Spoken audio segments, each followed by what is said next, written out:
Buenas tardes, hermanos. Estamos otra vez en línea aquí desde España. Seguimos confinados en nuestras casas, pero con el deseo de compartir la palabra del Señor. Como les había dicho, estos días, en vez de estar empezando cantando como otras ocasiones, estamos recomendando buenos libros que consideramos que son edificantes para la vida de las personas. Estuvimos recomendando los pasados 2 días algún material y hoy quería centrarme en libros concretamente para mujeres, libros que han edificado la vida de mi esposa, por ejemplo, que está utilizando también con hermanas de nuestra congregación, que yo he podido ver algún poco del contenido y he podido leer reseñas de estos libros y opiniones de otros pastores y otras personas. Así que vengo a recomendarles libros para mujeres. Así que si usted es una hermana en Cristo o usted tiene una esposa que pueda beneficiarse de este material, se lo recomendaré. En primer lugar, les quiero recomendar el que siempre recomiendo, que es este: Mentiras que las mujeres creen y la verdad que las hace libres, de Nancy Leigh DeMoss. Es un libro muy bueno. Los temas que trata son de suma importancia. Por ejemplo, mentiras que las mujeres creen acerca de Dios: Dios no me ama, Dios no es suficiente, o mentiras que creen sobre sí mismas: no soy valiosa, tengo que amarme más, no puedo cambiar mi manera de ser, tengo mis derechos, la belleza física es más importante que la interior. O mentiras en cuanto al pecado: puedo pecar y quedar impune, en realidad mi pecado no es tan malo, Dios no puede perdonar lo que he hecho. Entonces, una serie de mentiras. O acerca del matrimonio: necesito un esposo para ser feliz, mi esposo debe servirme, si me someto a mi esposo seré infeliz. O acerca de los hijos: no podemos mantener más hijos, mis hijos son mi prioridad número uno. O mentiras acerca de sus propias emociones: no puedo controlar mis emociones, no soporto estar deprimida. O acerca de las circunstancias: es injusto que yo sufra, mis circunstancias nunca cambiarán, esto durará para siempre. Así que tienen un material muy bueno aquí para las mujeres: mentiras que las mujeres creen y la verdad que los hace libres. Y aprovecho para recomendar con esto la guía de estudio. Ese libro además tiene una guía de estudio y, como pueden ver, tiene actividades, tiene tareas que pueden hacer entre ustedes. Así que les recomendaría que lo usen. Si a lo mejor se reúnen hermanas en su congregación cada cierto tiempo, podrían aprovechar para hacer este libro, preparar estos temas, tratarlos entre ustedes, hacer las actividades, usar la guía de estudio. Puede ser muy edificante. En relación a ese libro, quiero usar también este otro: Mentiras que las jóvenes creen y la verdad que las hace libres. Mentiras que las jóvenes creen y la verdad que las hace libres. Por ejemplo, aquí hay otro tipo de mentiras: las chicas hermosas valen más, tengo que ganar con logros el amor y la aceptación, necesito tener un novio, en realidad el problema no es el sexo, no soporto la soledad que acarrea guardar mi pureza, si tuviera más amigos no estaría tan sola, yo soy mi propia autoridad, no mis padres, mi pastor de jóvenes es quien me conecta con Dios, todos en la iglesia me juzgan, por supuesto que soy cristiana. No puedo vencer mi pecado, y una serie de mentiras. Y este está enfocado a jóvenes, adolescentes, jóvenes solteras.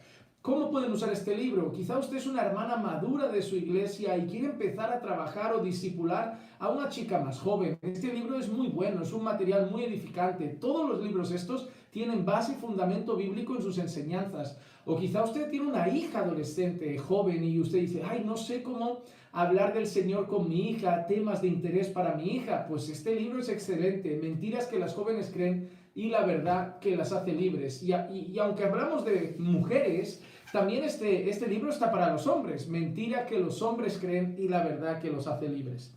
Quiero recomendar dos más. Este también es muy bueno: Diseño Divino, un estudio de 8 semanas sobre la feminidad bíblica, y también es de Nancy Leigh DeMoss. ¿Qué temas trata este libro? Por ejemplo, la serpiente en mi propio huerto, la batalla de los sexos, escuchen mi grito, cambio de imagen total, la hermandad es poderosa, el género es importante. Temas muy interesantes y también, no sé si se puede apreciar, tienen parte de preguntas. Usted va leyendo, le confronta, le hace pensar en sus situaciones personales, en cómo se ve usted como mujer, cómo le ve la sociedad y cómo le ve la Biblia como mujer. Muy importante. Y este de Elyse Fitzpatrick me parece muy bueno, se llama Venciendo el temor, la preocupación y la ansiedad. Cómo llegar a ser una mujer de fe y firme esperanza, de Elyse Fitzpatrick. Así que aquí tienen libros para mujeres, para hermanas en la fe. Si ustedes quieren leer, aparte de su tiempo de lectura bíblico, quieren invertir en otro tiempo de material, en otro tiempo de lectura, esa es de suma edificación, contenido sano, bíblico, 100%. Nada que no se pueda leer o algún material ahí dentro que no sea bueno, muy edificante. Así que ahora vamos a orar y estamos hoy en nuestra penúltima carta, la carta a Filadelfia, penúltima carta. Feliz de haber compartido estos días con ustedes cada tarde y feliz también de que mañana estaremos terminando con la última y habremos hecho nuestra serie completa de las 7 cartas a las iglesias de Apocalipsis. Así que vamos a orar, vamos a entregar este tiempo al Señor recordando que siempre necesitamos su bendición, siempre necesitamos su guía, siempre necesitamos su dirección. Así que vamos a orar al Señor, pedir que nos guíe, nos edifique y hable a nuestros corazones a través de la palabra de este precioso libro de hoy. Vamos a pedir la dirección de Dios. Padre, venimos ante tu presencia, Señor, en esta tarde, con el mismo deseo que venimos haciendo, Señor, estos días pasados, pidiendo, Señor, que hables a nuestras vidas profundamente a través de las palabras de este libro. Necesitamos, Señor, que las palabras que leamos hoy no alimenten solamente nuestro intelecto, sino que hablen a nuestro corazón. Señor, que seas exaltado en sobremanera a través de esta exposición, que puedas edificar la vida de todos aquellos que se puedan conectar hoy, que puedan ver este mensaje, que puedan escuchar, Señor, estas palabras, que puedas edificar sus vidas, sus hogares, que podamos apuntar, Señor, con las escrituras a los corazones y que tu Santo Espíritu pueda obrar en cada uno de nosotros. Oh Padre amado, te doy gracias, gracias porque a través de cada carta, Señor, has examinado nuestra vida, has diseccionado nuestros corazones, nos has hecho ver, Señor, las cosas que debemos mejorar, las cosas que debemos quitar, las cosas que debemos cambiar, porque tu palabra es perfecta y ante ella, Señor, no tenemos nada que hacer ni que decir.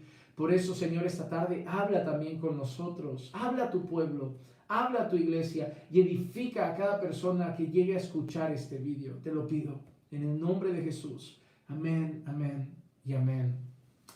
Vamos entonces, hermanos, a abrir nuestras Biblias. Ya se están conectando nuestros hermanos. Vamos a abrir nuestras Biblias en Apocalipsis y el capítulo 3 y vamos a estar leyendo versículos 7 al 13. Apocalipsis capítulo 3, versículos 7 al 13. Les doy unos segundos para que lo encuentren. Apocalipsis capítulo 3, versículos 7 al 13. La carta de Jesucristo a la iglesia en Filadelfia. Y dice así la palabra del Señor. Y escribe al ángel de la iglesia en Filadelfia, el santo, el verdadero, el que tiene la llave de David, el que abre y nadie cierra, y cierra y nadie abre, dice esto. Yo conozco tus obras. Mira, he puesto delante de ti una puerta abierta que nadie puede cerrar, porque tienes un poco de poder, has guardado mi palabra y no has negado mi nombre. He aquí, yo entregaré a aquellos de la sinagoga de Satanás que se dicen ser judíos y no lo son, sino que mienten. He aquí, yo haré que vengan y se postren a tus pies y sepan que yo te he amado. Porque has guardado la palabra de mi perseverancia, yo también te guardaré de la hora de la prueba, esa hora que está por venir sobre todo el mundo para poner a prueba a los que habitan sobre la tierra. Vengo pronto. Retén firme lo que tienes para que nadie tome tu corona. Al vencedor le haré una columna en el templo de mi Dios y nunca más saldrá de allí. Escribiré sobre él el nombre de mi Dios y el nombre de la ciudad de mi Dios, la nueva Jerusalén, que desciende del cielo de mi Dios, y mi nombre nuevo. El que tiene oído, oiga lo que el Espíritu le dice a las iglesias. Volvemos a ver entonces el destino de esta carta. Empezando por, escribe al ángel de la iglesia en Filadelfia. Al ángel de la iglesia en Filadelfia, recordando como siempre que la expresión al ángel, ángelos, se refiere a mensajero y apunta al anciano o los ancianos principales de la iglesia en Filadelfia. Ellos recibían esta carta de parte del apóstol Juan, pero esta carta venía del propio Señor Jesucristo que estaba hablando a su iglesia. Y esa carta luego por el anciano o los ancianos sería compartida y leída con la iglesia que se encuentra en Filadelfia. Quiero dar algunos datos sobre la iglesia que se encuentra en Filadelfia, sobre la ciudad de Filadelfia. Actualmente la ciudad de Filadelfia se conoce con el nombre de Alaseir y se encuentra en Turquía. ¿Dónde se encuentran la mayoría de iglesias de aquel entonces? Era la zona de Turquía en su gran mayoría. Fue fundada en el 189 a.C. por el rey Eumenes II de Pérgamo. Y el nombre de Filadelfia seguramente les suena a un tipo de amor, amor fileos. El nombre de Filadelfia viene puesto por el propio rey en honor al amor que sentía por su hermano. Y por eso, por la lealtad de su hermano, por el amor hacia su hermano, decide poner el nombre de Filadelfia a esa ciudad. Fue reconstruida por Tiberio tras 2 terremotos, un terremoto en el año 17 después de Cristo y un terremoto en el año 23 después de Cristo, y fue necesario ser reconstruida, y eso lo llevó a cabo Tiberio. Y se encontraba aproximadamente a 45 kilómetros al sureste de donde se encontraba la ciudad de Sardis. Así vemos ya algunos datos del destinatario, la iglesia que se encontraba en Filadelfia y algunos datos de esa ciudad. Ahora vamos a ver cómo se presenta en esta ocasión nuestro Señor Jesucristo.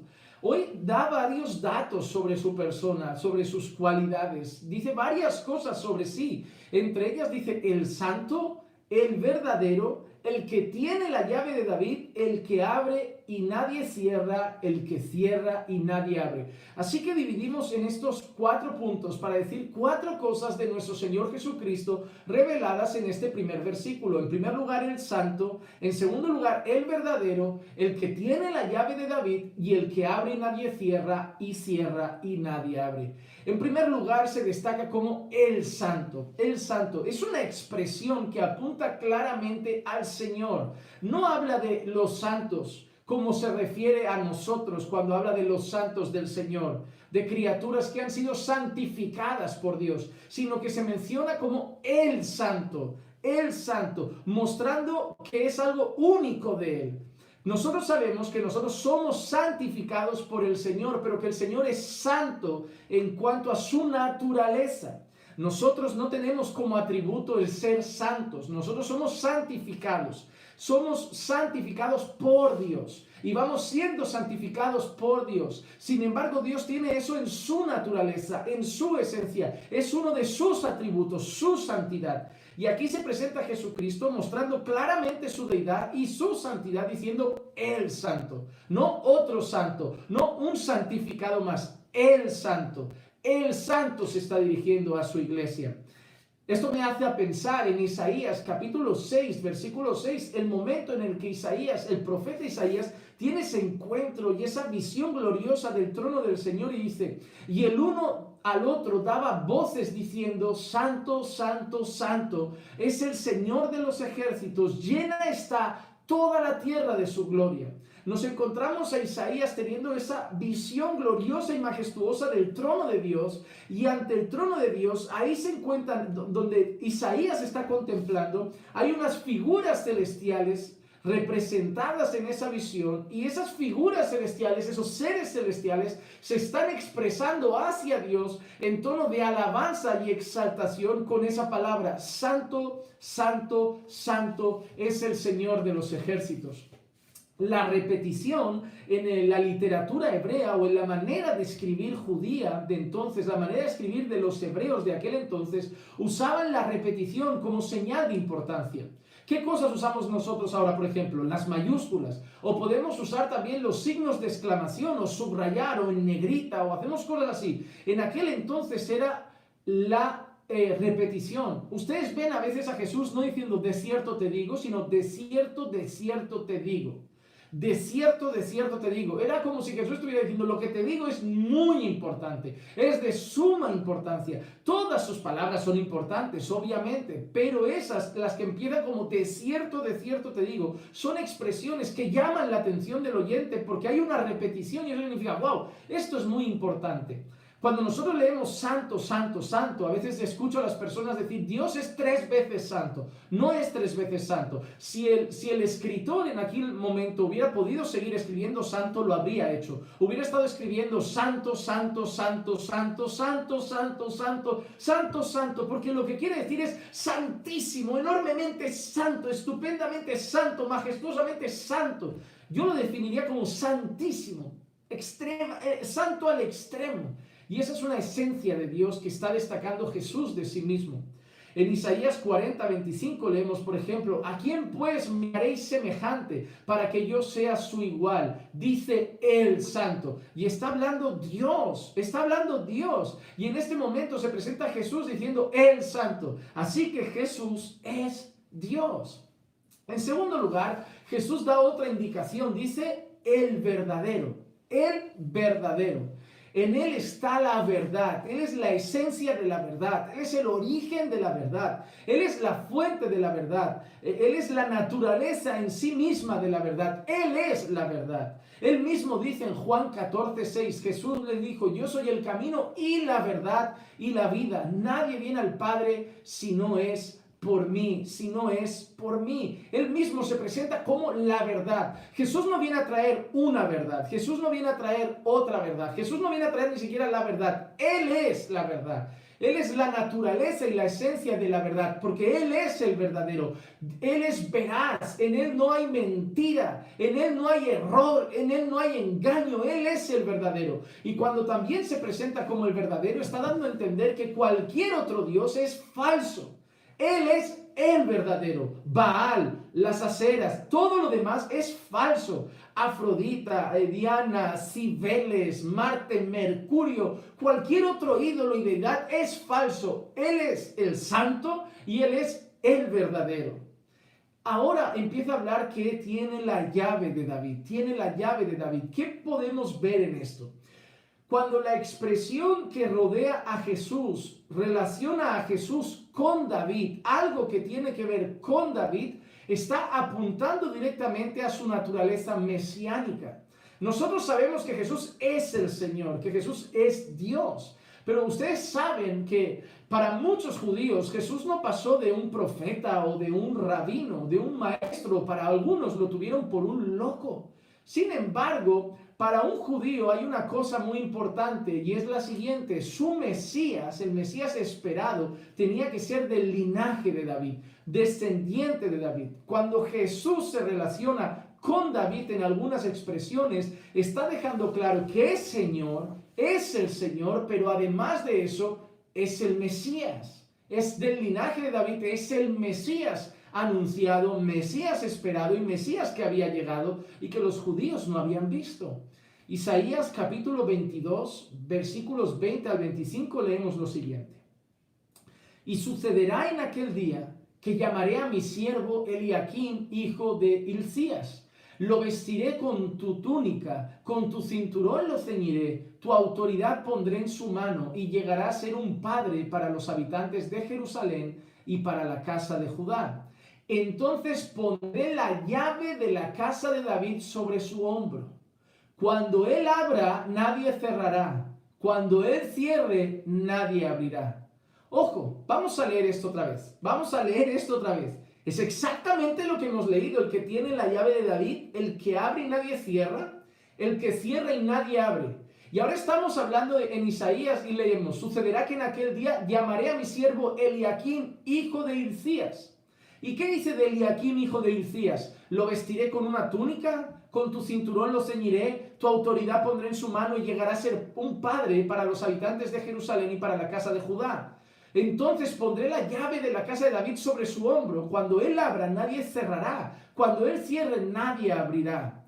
Está hablando de otra persona, está hablando de Eliaquim, pero ahora Jesús se presenta usando las mismas palabras que expresa Isaías 22, 20 al 25 en relación a Eliaquim. ¿Qué está enseñando Jesús? El texto de Isaías 22, ¿de quién habla? Habla de Eliakim, no podemos negarlo, se dirige a él exactamente, pero apunta a otra persona. Los textos proféticos muchas veces apuntan a otra persona. Nosotros vemos salmos que hacen referencia, por ejemplo, a David, y el Señor Jesús usa esas expresiones de David para hablar de sí mismo. Y nos enseña que esos salmos que en ese momento hablaban de una experiencia o de una circunstancia de David, también se habían manifestado en él, y por eso son salmos proféticos. En este caso, las palabras del profeta Isaías hablan de Eliakim, pero Jesús las toma, usa las mismas palabras y se refiere a sí mismo como esas palabras, hablando de sí mismo y entendiendo y dando a entender que estas palabras hablaban de Eliakim, pero apuntaban a alguien mucho mayor que Eliakim, apuntaban a Jesucristo. El versículo 23 dice: lo clavaré como clavija en lugar seguro, y será un trono de gloria para la casa de su padre. Y colgarán de él toda la gloria de la casa de su padre, descendencia y prole, todas las vasijas menores, desde los tazones hasta los cántaros. En aquel día, declara el Señor de los ejércitos, la clavija clavada en un lugar firme se aflojará, se quebrará y caerá, y la carga colgada de ella será destruida, porque el Señor ha hablado. A veces encontramos en los libros proféticos profecías que hablan de un personaje en particular, pero que una parte de ellas apuntaba a Jesús. Entonces Jesús deja claro que Él es esa persona, ese Mesías, ese descendiente de David, que tiene la llave de David, que puede abrir y nadie puede cerrar, y que puede cerrar y nadie puede abrir. Primera de Crónicas 17, 11 y 12 dice: y sucederá que cuando se cumplan tus días para que vayas a estar con tus padres, levantaré a uno de tus descendientes después de ti, que será de tus hijos, y estableceré su reino. Él me edificará una casa, y yo estableceré su trono para siempre. Otra vez, el Señor se dirige al rey David. Le dice: mira, tú vas a perecer, tú vas a partir, vas a morir, vas a ser enterrado, pero uno de tus hijos, mira que dice, de uno de tus hijos los voy a levantar, a uno de tus descendientes, uno de tus hijos, y estableceré su reino. ¿Y qué dice de ese de sus hijos? Él edificará una casa, y yo estableceré su reino para siempre. ¿A quién se refiere? En primer lugar, a Salomón, quien edifica la casa del Señor.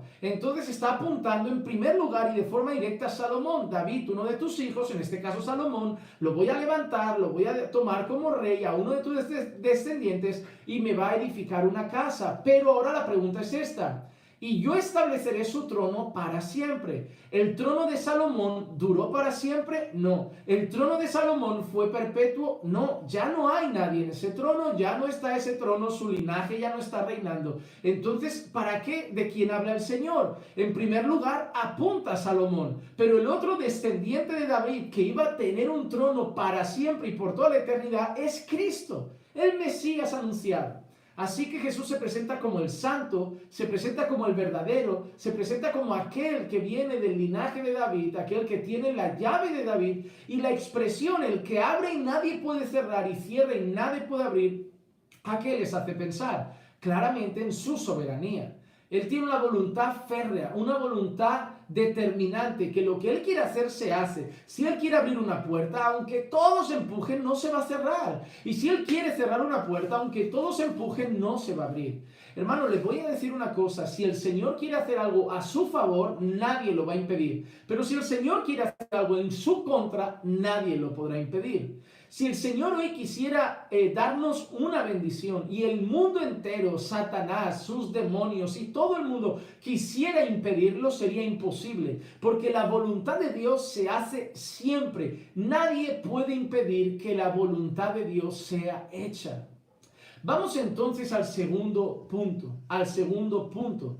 Dice así el versículo 8: yo conozco tus obras. Mira, he puesto delante de ti una puerta abierta que nadie puede cerrar, porque tienes un poco de poder.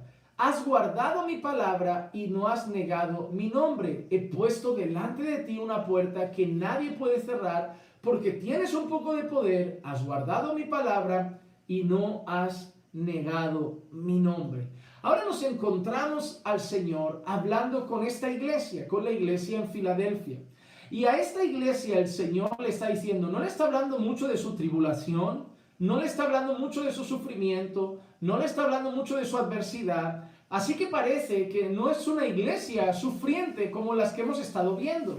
¿Te acuerdas aquella iglesia que el Señor le decía, yo conozco tu tribulación y tu pobreza, pero tú eres rica?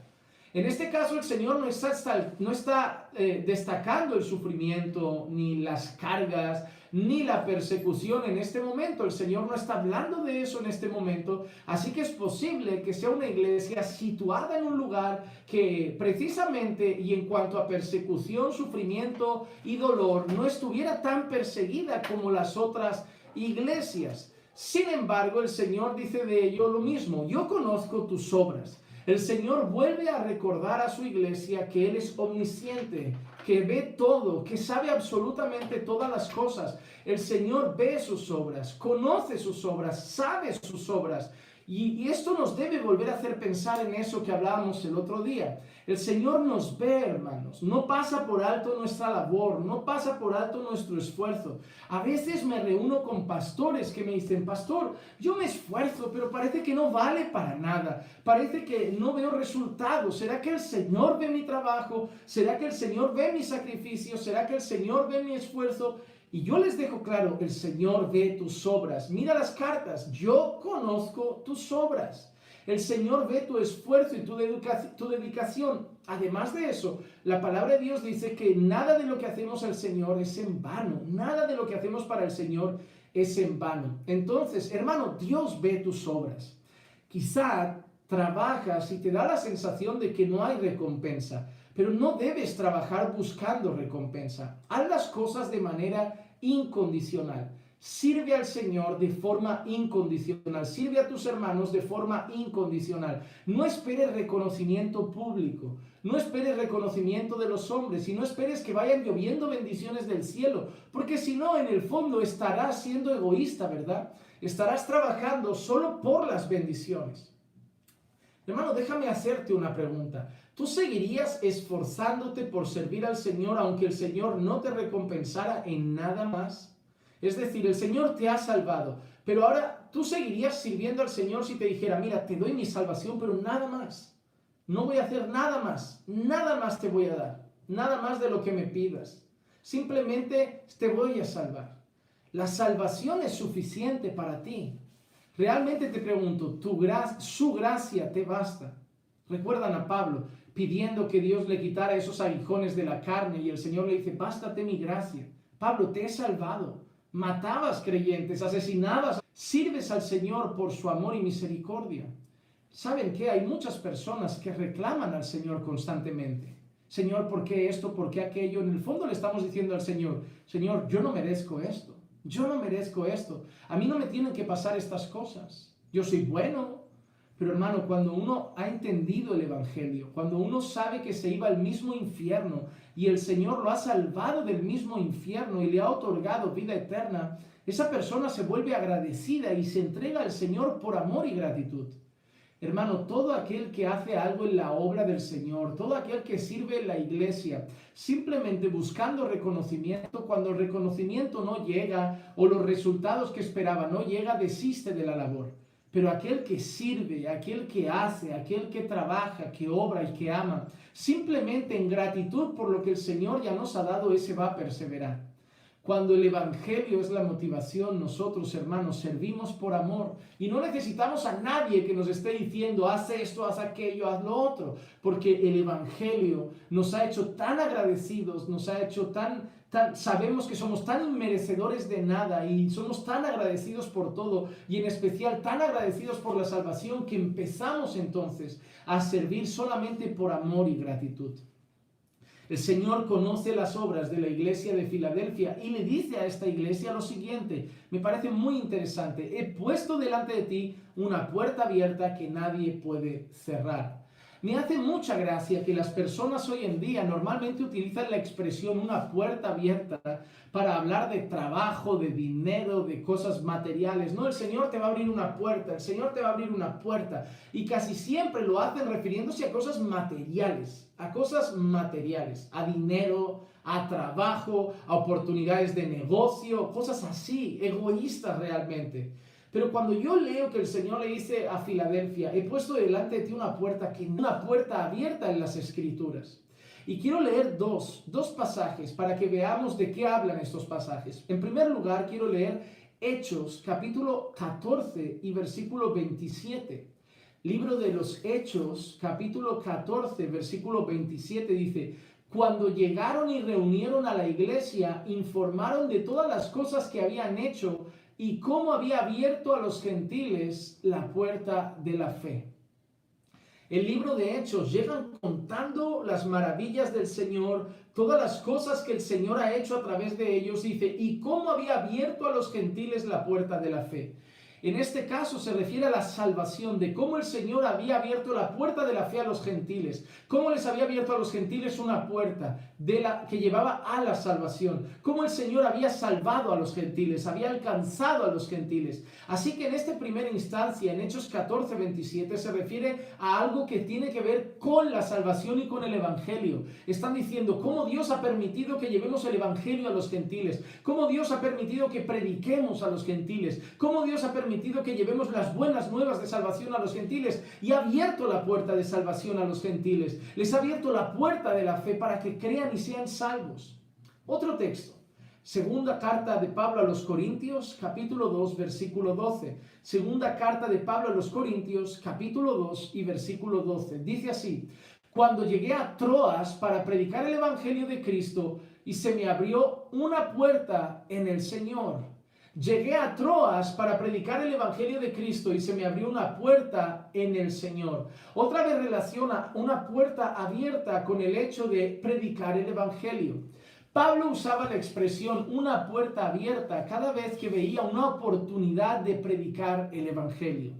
No hablaba de eso cuando hablaba de dinero, cuando hablaba de trabajo, cuando hablaba de cosas materiales, cuando decía el Señor me ha abierto una puerta para ir a Troas, el Señor me ha abierto una puerta para ir a Éfeso, el Señor me abre una puerta para llegar a los gentiles, el Señor me abre una puerta para llegar a Filipos. Entonces, lo que Pablo está diciendo es: el Señor me da una oportunidad de entrar con su palabra, de predicar el Evangelio, de llegar con buenas nuevas de salvación. ¿Qué le está diciendo seguramente el Señor ahora? ¿Qué le está diciendo el Señor ahora a su iglesia en Filadelfia? Cuando le dice: he abierto una puerta, he puesto delante de ti una puerta abierta que nadie puede cerrar. Es: iglesia amada, te he dado la oportunidad, te he abierto una oportunidad de predicar el Evangelio y nadie lo podrá impedir. Te he abierto una oportunidad de hablar las buenas nuevas de salvación y nadie lo podrá impedir. Te estoy dando una puerta abierta para que prediques, para que hables. Hermano, debemos orar para que el Señor abra puertas, pero no hablo de puertas financieras, no hablo de dinero, no hablo de cosas materiales, egoístas, carnales. Hablo de cosas espirituales, que el Señor abra puertas en lugares para abrir nuevas misiones, que el Señor abra puertas para alcanzar nuevas regiones con el Evangelio, que el Señor abra puertas para abrir nuevas iglesias locales y plantar nuevas congregaciones en lugares donde no hay iglesias sanas, que el Señor abra puertas para alcanzar gente que está perdida con el Evangelio. A eso se refiere la palabra, que el Señor abra puertas, hermano. Roguemos que el Señor abra puertas, que nos ofrezca oportunidades. Vas a ir por la calle y el Señor abrirá puertas para que hables el Evangelio. Vas a ir en el transporte público y el Señor abrirá puertas para que hables el Evangelio. Estarás en tu trabajo y el Señor abrirá puertas para que hables el Evangelio. En la universidad el Señor abrirá puertas para que hables el Evangelio. Hermano, que el Señor abra puertas y podamos tener oportunidades cada día de poder compartir buenas nuevas de salvación y ver cómo cada vez más pecadores vienen a los pies de Jesucristo. Ahora, hermanos, les dice que les ha abierto una puerta y le dice: tienes un poco de poder, has guardado mi palabra y no has negado mi nombre. Dice: porque tienes un poco de poder. Es muy probable que la iglesia en Filadelfia no fuera muy grande, que la iglesia en Filadelfia no fuera muy exagerada o quizá tan prominente por fuera como lo podía ser Sardis, ¿no? Que creía que estaba viva, es decir, que tenía muchas cosas. Quizá Filadelfia, a los ojos de la gente, o en cuanto a estructura, o en cuanto a cantidad de personas, quizá era pequeña. Tienes un poco de poder, pero tiene algo bueno. Son pocos, pero son fieles. No tienen mucha fuerza, pero son fieles. Tienen un poco de poder, pero son fieles. Has guardado mi palabra y no has negado mi nombre. Te has mantenido fiel a mi palabra. Te has mantenido fiel a mí. Otra cosa que quiero decirte, hermano, amado mío, es que el Señor no necesita muchísima gente, necesita gente fiel. A lo mejor tú estás en una ciudad y dices, somos pocos. Nuestra iglesia no tiene mucha gente. Es mejor irse a una iglesia con mucha membresía. No. Apoya esa iglesia con pocas personas, apoya esa congregación con poca gente. El Señor necesita gente fiel. El Señor no necesita cantidades inmensas de personas para hacer muchas cosas. Usó el sermón de un hombre de Pedro para que se convirtieran más de 3.000 el día de Pentecostés. Con 12 apóstoles acabó cambiando el mundo. Gente fiel necesita el Señor, gente firme, gente con convicciones, que no niegue el Evangelio, que no niegue su nombre, que tenga un testimonio, que sean cartas vivas del Evangelio, que lo que dicen creer lo manifiesten con su vida. Y el Señor los va a usar. Tú puedes pensar, no, pastor, pero las iglesias grandes se ven más, sí, se ven más en internet, se ven más en las redes sociales, se ven más en Facebook, se ven más en YouTube, tienen canales de televisión. Pero tú vas a llegar a personas de tu barrio que ellos no llegarán. Tú llegarás a personas de tu ciudad que ellos no llegarán. Tú llegarás a personas de la sierra que ellos no llegarán. A personas del interior donde todavía hay indígenas que ellos no llegarán. Y el Señor te usará no por tu cantidad ni por tu poder, sino por tu fidelidad. Porque nuestro poder no está en nosotros, está en Cristo. Está en Cristo. Nosotros simplemente somos míseros pecadores, despojados de todo tipo de poder y fuerza, pero en las manos del Señor se pueden hacer proezas, se pueden hacer proezas. La Escritura lo dice, en Dios haremos proezas, en Dios haremos proezas, pero es en Él las hará a través de su iglesia, Él hará maravillas a través de su iglesia, Él rescatará pecadores a través de su iglesia, Él alcanzará a los perdidos a través de su iglesia. No necesitas ser la persona más carismática, no necesitas ser la persona más poderosa y más fuerte para que el Señor te use, pero necesitas ser fiel. Dice, no has negado mi palabra, no has negado mi nombre, has guardado mi palabra. Hermano, ¿quieres ser usado por Dios? Sé fiel. Sé fiel, sé fiel. Pastor, ¿qué necesito para que Dios me use? Sé fiel. Pastor, sé fiel. Guarda su palabra, atesora su nombre, ten un testimonio íntegro, ten un testimonio firme de santidad, camina rectamente conforme a sus mandamientos, guárdate del pecado, lucha por crecer en santidad, escudriña las Escrituras, atesora su palabra en tu corazón, manifiéstala con tu vida, sé fiel al Señor y el Señor puede usarte. Esa iglesia dice, tienes un poco de poder, pero has guardado mi palabra y no has negado mi nombre, entonces yo te abriré una puerta, te voy a usar, voy a abrir una puerta, una oportunidad de que prediques el Evangelio, voy a usarte para mi gloria, aunque tengas poco poder, pero porque has sido fiel, porque has sido fiel. Es muy importante lo que le dice, has guardado mi palabra. Mira por ejemplo Juan 8:51. Juan capítulo 8 versículo 51 dice, en verdad os digo que si alguno guarda mi palabra, no verá jamás la muerte. Mira qué importancia la de guardar y atesorar las palabras de Cristo, atesorar el Evangelio, atesorar las palabras de Jesús es la garantía de no ver la muerte jamás.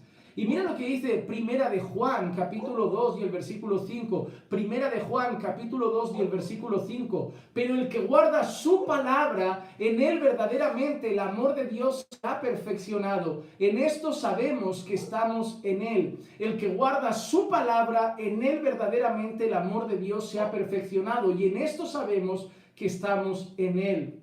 Hermano, la marca de estar en Cristo, la marca de estar en Él y de que el amor de Dios se vaya perfeccionando en nosotros es que atesoramos su palabra. Hermano, ¿qué relación tienes con la palabra del Señor? ¿Es un libro que visitas solo de vez en cuando? ¿Es un libro que consultas solo de vez en cuando? ¿Es un libro que ves de vez en cuando, que escuchas de otros o de verdad lo atesoras en tu corazón? ¿Es un libro que solo alimenta tu intelecto, tu cabeza, que solo trae conceptos intelectuales a tu mente? ¿O realmente guardas las palabras del Señor en tu corazón? Guardas las palabras del Señor en tu corazón. En mi corazón he guardado tus dichos. En mi corazón he guardado tu ley para no pecar contra ti. ¿Con qué mantendrá el joven puro su camino? Guardando su palabra. Mira lo esencial que es atesorar las palabras del Señor. Vamos ahora al versículo 9. Vamos ahora al versículo 9. He aquí, ahora mira lo que le dice el Señor. Yo entregaré a aquellos de la sinagoga de Satanás que se dicen ser judíos y no lo son, sino que mienten. He aquí, yo haré que vengan y se postren a tus pies y sepan que yo te he amado. Esta expresión la recordamos de otra carta, ¿verdad? Apocalipsis 2:9. Yo conozco tu tribulación y tu pobreza, pero tú eres rico. Y la blasfemia de los que dicen ser judíos y no lo son, sino que son sinagoga de Satanás. Hermano, tras la destrucción del templo de Jerusalén en el 70 después de Cristo, los cristianos no eran tolerados en los templos y en las sinagogas. En el libro de Hechos, en los primeros días, vemos cristianos reuniéndose en el templo. Eran hasta respetados. Sus creencias por algunas personas eran respetadas y tenían derecho a veces a estar en las entradas del templo compartiendo su fe y reuniéndose en los días de oración. Sin embargo, después del año 70 después de Cristo, con la destrucción del templo de Jerusalén, nosotros vemos que los cristianos empiezan a ser considerados una secta. Y los judíos que decían ser hijos de Dios, que decían ser pueblo de Dios, se habían vuelto los principales instrumentos de Satanás para perseguir a los judíos, Los judíos que decían ser hijo de Dios, el Señor los llama sinagoga de Satanás. Dicen ser judíos y no lo son. Dicen ser mi pueblo y no lo son porque niegan a Cristo y matan a mi verdadero pueblo, matan a los cristianos. Ellos creen que son pueblo, pero no lo son. Ellos creen que son hijos, pero no lo son. Ellos creen que son pueblo de Dios, pero son sinagoga de Satanás. Para los judíos, los cristianos empezaron a ser los primeros enemigos de ellos. Ellos denunciaban a los cristianos ante Roma, disfrutaban con cristianos siendo aniquilados en el Coliseo romano, disfrutaban con su muerte, así como disfrutaban queriendo ver morir al propio Jesús. Mira este pasaje, por ejemplo, Hechos capítulo 24 y el versículo 5, dice así: pues hemos descubierto que este hombre es verdaderamente una plaga y que provoca disensiones entre todos los judíos por el mundo entero y es líder de la secta de los nazarenos. Mira cómo se referían a los creyentes, líder de la secta de los nazarenos. Dice que hablándose, en este caso del apóstol, refiriéndose a él, se refieren a él como alguien que perturbaba a los judíos. ¿Por qué? Porque a través del sermón de muchos creyentes, de los apóstoles, muchos judíos venían a la fe en Cristo. Pero la otra parte de los judíos, los que realmente eran sinagoga de Satanás, enemigos de la cruz de Cristo, odiaban a esos apóstoles, odiaban a los cristianos, porque veían que perdían a sus hermanos judíos, que pasaban a la secta, que eran engañados por la secta, pero era la verdad, lo que ellos llamaban secta era la verdad. Esa era la perspectiva del apóstol Pablo. Cuando Pablo era Saulo en toda su esencia, se dedicaba a matar creyentes porque creían que era una secta, la secta de los nazarenos, del nazareno, la secta que seguía aquel Jesús de Nazaret. Y ahora los judíos estaban haciendo el trabajo que Pablo hacía anteriormente, querer matar a los creyentes, y el Señor los considera sinagoga de Satanás. Quien se mete con la iglesia es enemigo de Cristo. Quien se mete con la verdadera iglesia del Señor, se mete con el Señor. Cuando Jesús se presenta a Pablo, dice: soy aquel a quien tú persigues. Él perseguía a la iglesia, pero Jesús da a entender que perseguir a la iglesia es perseguirlo a él, porque él es la cabeza de la iglesia. Entonces vemos como aquí otra vez se refiere a los judíos como judíos que no son judíos. ¿Por qué? Recordemos lo que dijimos. No es judío el que lo es exteriormente y la circuncisión la que es la de la carne, sino aquel es judío verdaderamente, aquel que lo es en el interior, y aquella circuncisión la que es en el corazón, la que no está hecha por los hombres, sino por el Espíritu. Nosotros somos los verdaderos hijos de Dios. Nosotros somos el verdadero Israel del Señor, el verdadero pueblo del Señor. El verdadero pueblo del Señor no está dividido en dos, judíos e iglesia. El Señor solo tiene un pueblo y lo ha tenido desde siempre. ¿Y quién es ese pueblo? Un pueblo que son judíos y gentiles que se han convertido al Señor. No son judíos y gentiles separados, son judíos y gentiles que han creído en Cristo y juntos conforman el pueblo del Señor. Jesús dice que a través del Evangelio Él ha roto toda barrera, haciendo de los dos pueblos uno solo. De los dos pueblos, uno solo. Y hoy hay personas que interpretan la Biblia de una manera extraña y siguen haciendo dos pueblos. Dos pueblos. Entonces, cuando un judío se convierte, le tengo que decir, lo siento, pero no eres mi hermano, tú eres de otro pueblo, también del Señor, no sé, primo lejano, hermanastro. Somos hermanos. Todo aquel que se convierte a Cristo, ya sea judío o gentil, son hermanos y parte del pueblo del Señor. Y la promesa que les hace de vendrán a ti, se postrarán ante ti, sabrán que yo soy tu Dios, vemos algo reflejado en Isaías 60:14. Isaías capítulo 60 y versículo 14 dice: vendrán a ti humillados los hijos de los que te afligieron, se postrarán a las plantas de tus pies todos los que te despreciaban y te llamarán ciudad del Señor, a la que se postrarán los que lo perseguían, a la que estarán a sus pies avergonzados los que lo difamaban. ¿Quién es esa ciudad del Señor? Es Cristo, es Cristo. Y un día los enemigos de la cruz, los judíos, verán a Cristo, se postrarán ante Él, tendrán que reconocer como toda lengua y nación que Jesús es el Señor, y por lo tanto reconocerán también que aquellos que habían perseguido y que aquellos que habían ido detrás de ellos también eran verdaderamente hijos del Dios viviente. Vamos entonces ahora al versículo 10. Mira qué promesa. Ahora una promesa de protección que hace el Señor. Dice así: porque has guardado la palabra de mi perseverancia. Otra vez relacionado, porque has guardado mi palabra, has atesorado mi palabra, has estado firme en mis enseñanzas, has estado firme en lo que te hemos dado a conocer, en lo que has visto, en lo que has oído, porque has guardado la palabra de mi perseverancia. Dice: yo también te guardaré de la hora de la prueba, esa hora que está por venir sobre todo el mundo, para poner a prueba a los que habitan sobre la tierra. Hay muchos historiadores que dicen eventos que podían haber representado esto. Eventos muy seguidos, probablemente a la fecha de esta carta.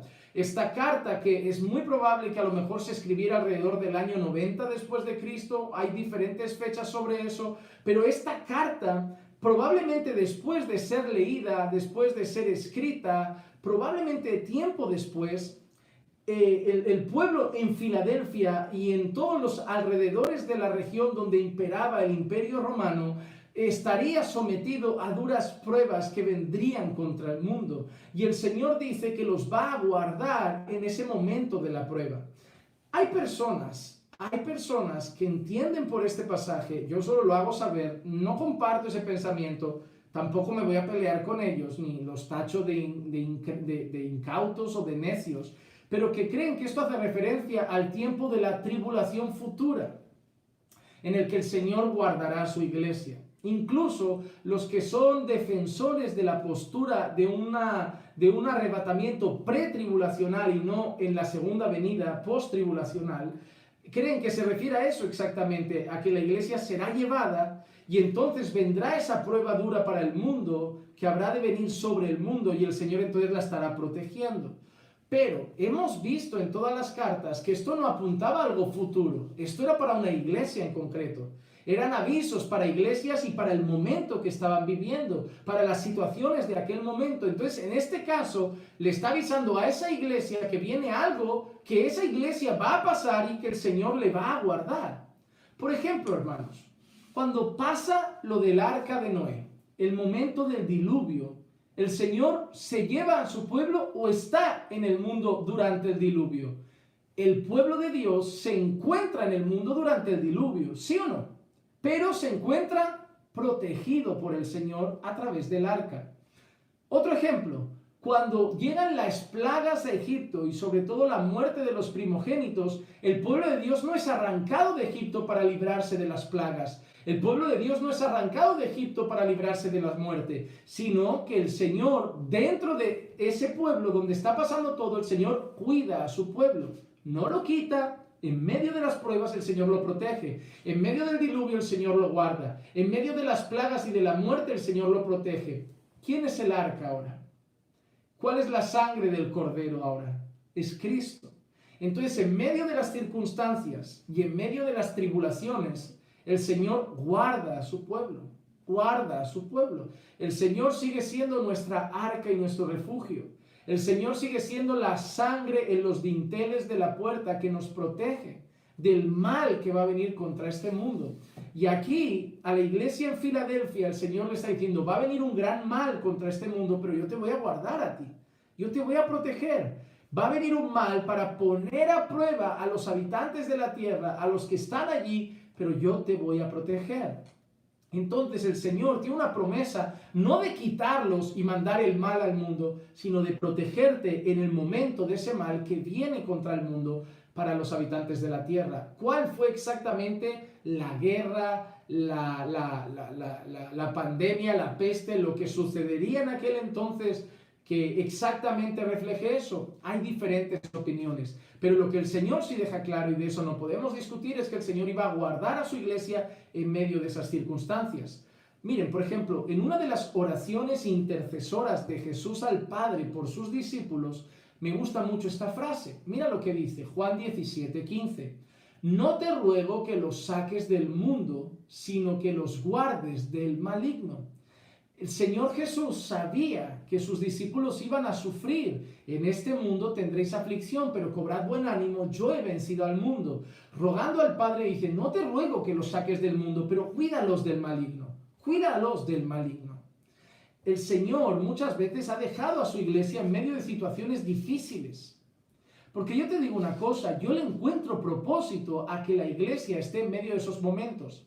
Por ejemplo, ¿qué sería lo ideal para nosotros como seres humanos? Que ahora en medio de todo lo que está pasando de esta pandemia, el Señor hubiera quitado a su iglesia y ningún creyente hubiera muerto y ninguna iglesia estuviera cerrada y solo estuvieran muriendo incrédulos, ¿verdad?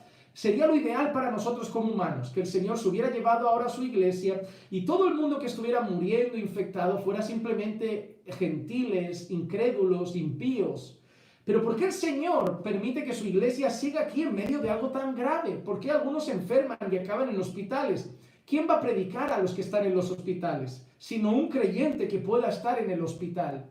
¿Quién va a predicar ahora en las calles a esas personas que son sus últimos momentos de vida y su última esperanza de salvación, sino los creyentes que estamos aquí? ¿Quién va a mostrar luz en medio de este momento de tiniebla? ¿Quién va a mostrar paz en medio de este momento de aflicción y de tribulación? Ahora es cuando el pueblo de Dios brilla más, porque estamos pasando un momento tremendamente oscuro. Y ahora es cuando el pueblo de Dios brilla con más intensidad y muestra más la luz de Cristo.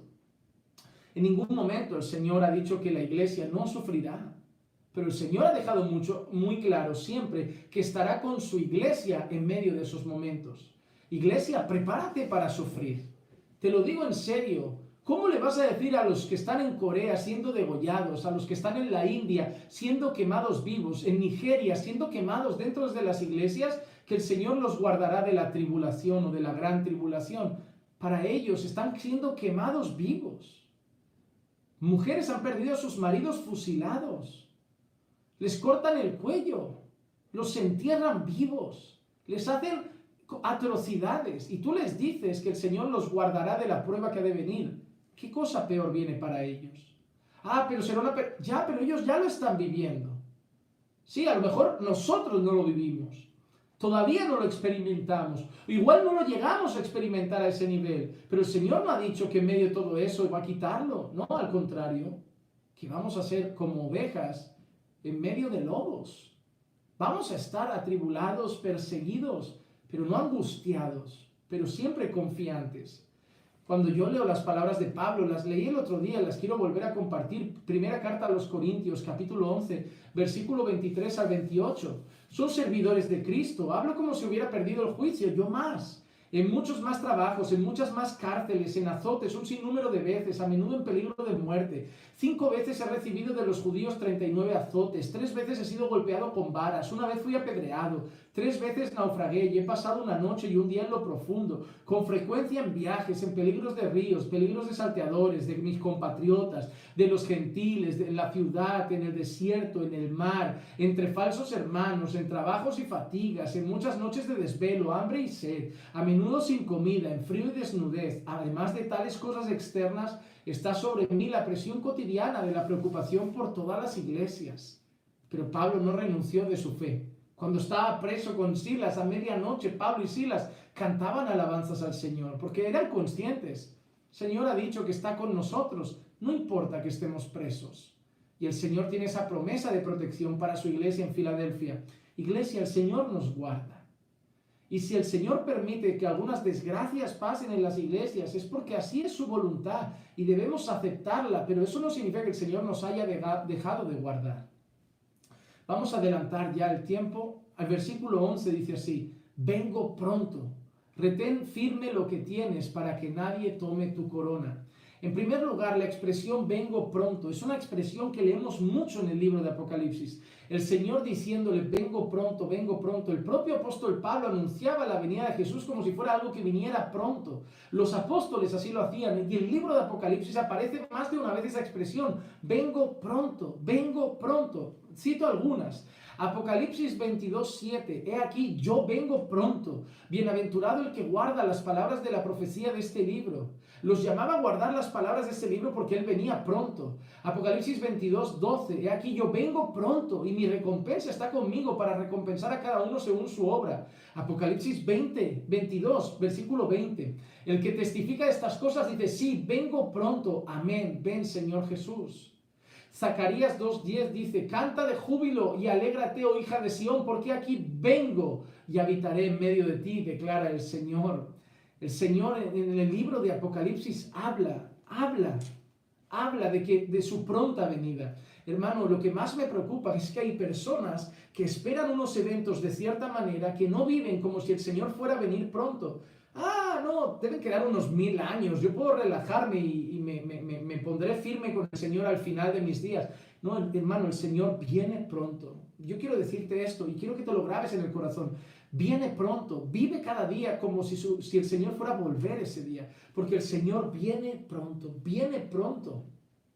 Y la otra cosa que dice es, retén firme lo que tienes para que nadie tome tu corona, para que nadie tome tu corona. Y me hace mucha gracia que ese texto, escuché el otro día a un predicador, muy malo por cierto, muy mal predicador. Hay muy buenos, no digo que todos sean malos, ni que yo sea el bueno, pero hay muy buenos predicadores. Pero ese me lo recomendaron y después de escuchar 2 mensajes ya no quise escuchar más. Muy malo. Y usaba este pasaje para exponer su visión de la pérdida de la salvación. Miren, yo he escuchado a personas hablar sobre perder la salvación, pero las he escuchado a veces con argumentos de peso. ¿Qué quiero decir con eso? Que no llego a comprenderlos bíblicamente igual que ellos, pero que entiendo que los vean de esa manera, pero este no. Para que nadie tome tu corona y te dice, no hermano, el Señor te ha dado una corona, pero si no guardas las cosas te será quitada. ¿Pero qué tiene que ver eso con la salvación? En primer lugar, ese hombre ha leído la expresión corona, lo que significa, y no se refiere tampoco al virus, para que nadie te quite el virus. No significa eso. Ha leído la expresión corona en el griego utilizado allí. ¿Qué significa? No. Mira, en primer lugar, la expresión corona en la Escritura, en este caso, no tiene nada que ver con salvación. Pero es que hay muchas veces que el Señor habla de corona como un galardón, como algo que hemos ganado, pero no la salvación. Por ejemplo, el apóstol Pablo usa la palabra corona para expresarse sobre los creyentes. Filipenses capítulo 4, versículo 1. Así que, hermanos míos, amados y añorados, gozo y corona mía, estad firmes en el Señor, amados. El apóstol Pablo se refería a veces a los hermanos como corona mía. Entonces no podemos decir que esa expresión se refiere a salvación. Hermano, cuando uno entiende lo que va a pasar en el final de los días, y claro, todo depende de la comprensión que se tenga de ese final, yo creo que es fácil de comprender a la luz de las Escrituras que la Biblia habla de una cosa que conocemos como galardones. Todos los creyentes somos salvos, pero los creyentes también pasaremos por el tribunal de Cristo y los creyentes recibiremos lo que la palabra da a conocer como galardones. ¿Qué son esos galardones? Hay infinidad de interpretaciones sobre eso. Unos dicen, no, las mansiones celestiales, no, el rango que tendremos en la eternidad, no. Otros han llegado a entender, y es una postura que me agrada, de la propia alabanza de labios de Jesús, del Señor mismo diciéndole al siervo, ha sido fiel, ha sido bueno. Eso pueden ser galardones. porque la palabra original galardones ahí, usada como corona, es como recompensa, premio, galardones, y a eso se refiere. Y lo que el Señor puede decir es que claramente, y esto sí que lo entiendo, si uno no es un creyente cuidadoso, lo que puede perder son galardones. Es decir, puedes ser salvo por la gracia de Dios, pero no esperar que el Señor llegue y esté delante tuyo y te diga, has sido un gran siervo, has predicado el Evangelio, has sido fiel hasta el final, has sido perseverante en la oración. No, estás aquí por pura gracia como todos, pero además tú no has sido un siervo diligente y esforzado. Pero habrán otros que han dado su vida, misioneros, que se han entregado hasta el final, han sacrificado sueños, proyectos, recursos, y el Señor les va a otorgar galardones, es justo. Entonces, a eso se refiere, y a eso comprendo yo en su sentido original, en el griego original, que se refiere esta expresión, no una pérdida de la salvación, sino una pérdida de galardones. Si no retienes lo que tienes, si te relajas, si te descuidas, perderás tus bendiciones, perderás tus galardones. Este caso expresado con forma de tu corona. Por ejemplo, Mateo 16, 27. Porque el Hijo del Hombre ha de venir en la gloria de su Padre con sus ángeles, y entonces recompensará a cada uno según su conducta. Galardones. Apocalipsis 22, 12. He aquí, vengo pronto, y mi recompensa está conmigo para recompensar a cada uno según sea su obra.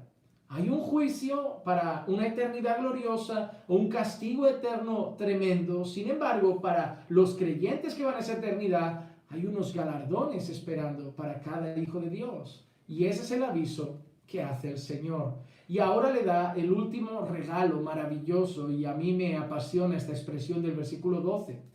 Al vencedor le haré una columna en el templo de mi Dios, y nunca más saldrá de allí. Escribiré sobre él el nombre de mi Dios y el nombre de la ciudad de mi Dios, la nueva Jerusalén, que desciende del cielo de mi Dios, y mi nombre nuevo. ¿Cuál es la expresión? ¿Cuál es la expresión que quiere dar a entender aquí el autor? Si tú desglosas mucho esto palabra por palabra, te puedes volver un poco loco, despistarte de la idea esencial de este fragmento, de este versículo. Y la idea de este versículo es dar a entender que estaremos con el Señor eternamente. Dice, será una columna en el templo de mi Dios, y le daré un nombre, y estaré con él, y nunca más saldrá, y no le será quitado. ¿Qué da a entender? Estará conmigo siempre, estará a mi lado siempre, yo estaré con él siempre, será mi propiedad siempre. Habla de que el vencedor, el que persevera hasta el fin, el que será salvo, es una persona que va a estar eternamente con el Señor. La palabra columna habla de firmeza, de valor, de seguridad. Por ejemplo, en Gálatas 2:9 dice así: y al reconocer la gracia que se me había dado, Jacobo, Pedro y Juan, que eran considerados como columnas, nos dieron a mí y a Bernabé la diestra de compañerismo para que nosotros fuéramos a los gentiles y ellos a los de la circuncisión. Se les consideraba a Pedro, Jacobo y Juan columnas, parte esencial, sostén del pueblo del Señor. Primera de Timoteo 3:15, pero en caso de que me tarde, te escribo para que sepas cómo debe conducirse uno en la casa de Dios, que es la iglesia del Dios vivo, columna y sostén de la verdad. La otra promesa que le hace es: nunca saldrá de ahí. Apocalipsis 21:3 dice: entonces oí una gran voz que decía desde el trono: he aquí el tabernáculo de Dios está entre los hombres, y él habitará entre ellos, y ellos serán su pueblo, y Dios mismo estará entre ellos. Habla de la seguridad y la certeza de que estaremos con Dios para siempre. Y luego habla del nombre de la ciudad, de un nombre. Mira, frases y textos que hablan de ese nombre, de un nombre. Apocalipsis 14:1. Miré y aquí que el Cordero estaba de pie sobre el monte Sión, y con él 144,000 que tenían el nombre de él. El nombre que dice que les darán. 144,000 que tenían el nombre de él y el nombre de su Padre escrito en la frente. A diferencia de alguna secta muy famosa que cree que 144,000 es el número exacto de salvos de su secta que habrán, 144,000, hermano, es una referencia numérica, no es un número exacto. ¿Quiénes son esos 144,000? Pues probablemente, si tú no te quieres perder en vídeos que dan muchas vueltas y equivocadas, probablemente te diría que los 144,000 que tienen el nombre de él, ¿a quién le ha dicho el Señor que les va a dar ese nombre? Hemos visto a los fieles, ¿verdad? A la iglesia de Filadelfia. Les va a dar ese nombre.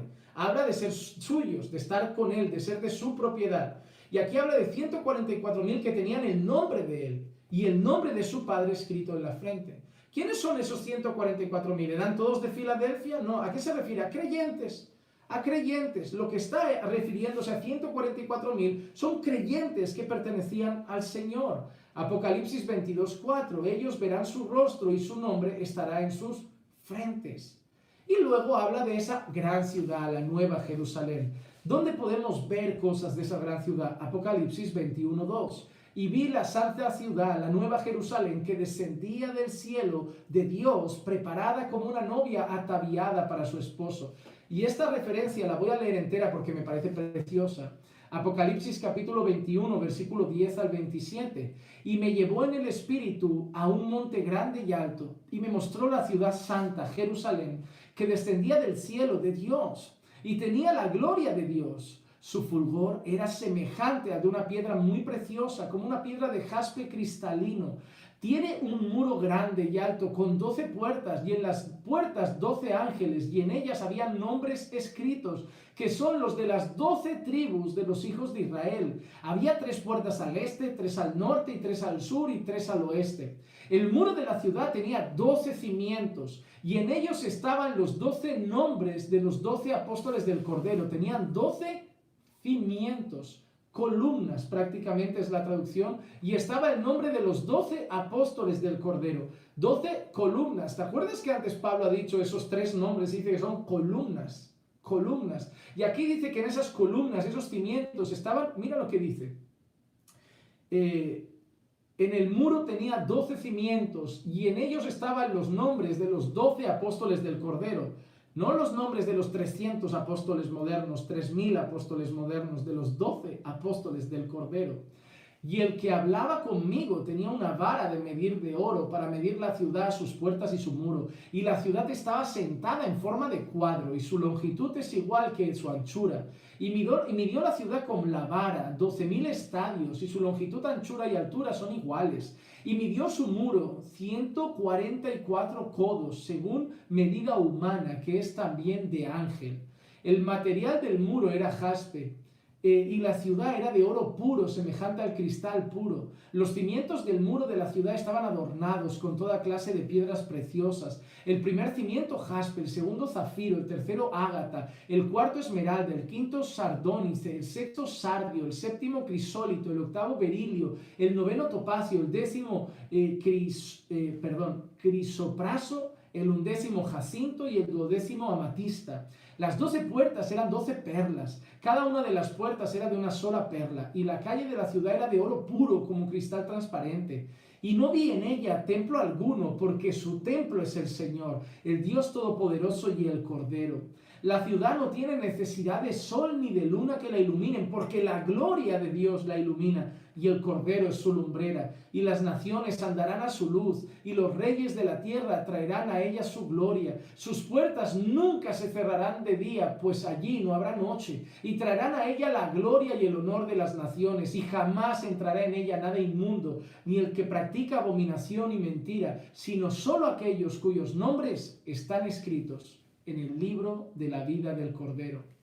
El que tiene oídos oiga lo que el Espíritu le dice a las iglesias. Iglesia, guarda su nombre, atesora su palabra, sé fiel incluso en el momento de la prueba, porque el Señor te dará un nombre y un día estaremos juntos en la Nueva Jerusalén, en la ciudad santa, eternamente, donde no habrá templo, porque el Señor será su templo, y no habrá luz ni luna ni nada para alumbrar, porque la gloria del Señor será la luz que nos alumbra. Sé firme hasta el final, sé fiel hasta el final. Te esperan cosas gloriosas en la eternidad con Cristo. Vamos a orar. Padre, te damos gracias por tu amor y misericordia, por tus maravillosas promesas. Cuán indignos somos, Señor, de un lugar celestial como ese. Cuán indignos somos, Señor, de esa eternidad maravillosa. Pero, Padre, es por gracia que la hemos recibido. Es por gracia que se nos es otorgada. Señor amado, te pido que me ayudes a ser firme, a ser fiel, valiente y perseverante, a guardar y atesorar tu palabra y a no negar nunca tu nombre. Ayúdame, Señor, a seguir exponiendo tu palabra, compartirla con los que te conocen para que se santifiquen más y con los que no te conocen para que vengan a la gracia de la salvación. Obra, Señor, a través de tu iglesia, úsala en medio de las circunstancias difíciles como un faro de luz en las tinieblas. Y bendice, Padre, a todos aquellos que lleguen a escuchar este mensaje, te lo pido en el nombre de Jesús. Amén, amén y amén. Hermanos, hasta aquí la palabra de hoy. Mañana tenemos nuestra reunión dominical a las 4 de la tarde. Anímense a venir también. Estaremos también con alabanzas. Esta vez me estará acompañando mi esposa y será de mucha bendición tenerlos con nosotros. Que la gracia y la paz de nuestro Señor Jesucristo sea con todos y cada uno de ustedes siempre. Y recuerden que los amamos en el Señor.